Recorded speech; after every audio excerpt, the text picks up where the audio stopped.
let me talk about since he said neoliberal multiculturalism, something else I wanted to say about Oscars So White and diversity really is, you know what, it is so important. And I wanted April to unpack this a little bit more, but it is very, very important for people to see themselves. And I guess I didn't realize it.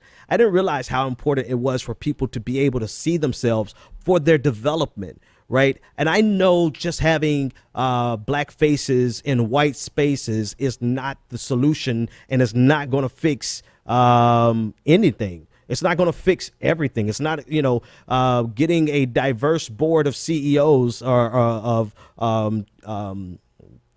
employees or, I can't even think of the word, board of directors. Getting a diverse board of directors is not going to fix the problem that most people face, which is an economic problem.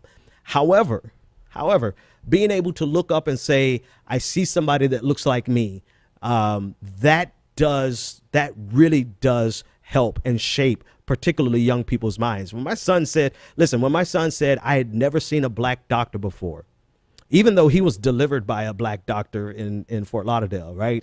Of course, he wouldn't remember that. It doesn't matter. I can tell him the story that he was delivered by a black doctor, by a black woman doctor who was phenomenal. One of the most amazing women I've ever met in my life. I could tell him the stories about it.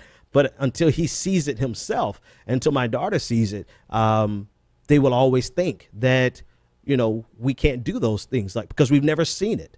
And so representation is right. And this is what I was talking about on Tom Hartman's show, is that we don't have to seek class-based solutions to the detriment of racially specific solutions. It's not an either or proposition. It's a both and.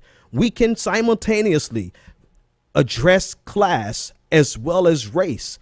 And as progressives, we're going to have to simultaneously address class and race. And if you're not equipped or ready to do both, then you are going to be you're going to burden down the movement. White people, you're going to have to be the masters, white progressives particularly, you're going to have to be the masters of the intersectionality. You're going to have to, because if you're not, then these neoliberals who have mastered the art form, they are going to spin the narrative that you can't handle race and that you're racist and that you are not able to see the plight of minorities. And because of that narrative, we will always be fighting from behind on class issues. So we have to do both and, man. It's so important. And I know a lot of times people just casually dismiss identity. I only dismiss identity when I see it being manipulated.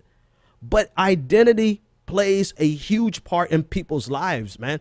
If you look at the massacre in Orlando, they were killed because they were gay, LGBTQ, right? They were killed because of their identity. You look at Charleston, they were killed, Mother Emanuel, they were killed because of their identity. You look at the overwhelming number of people stopped by stop and frisk, right?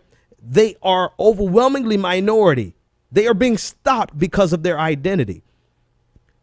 And so even though if we fix representation, even though if we have black officers, that doesn't fix all of the problem. No, it doesn't. But you can't erase the fact that race still plays a factor. So philosophically and pragmatically, it is a problem. Pragmatically, if you can't talk effectively about that problem, then these neoliberals who have mastered multiculturalism are going to continuously beat the hell out of the progressive movement. Somebody out there should be able to say amen.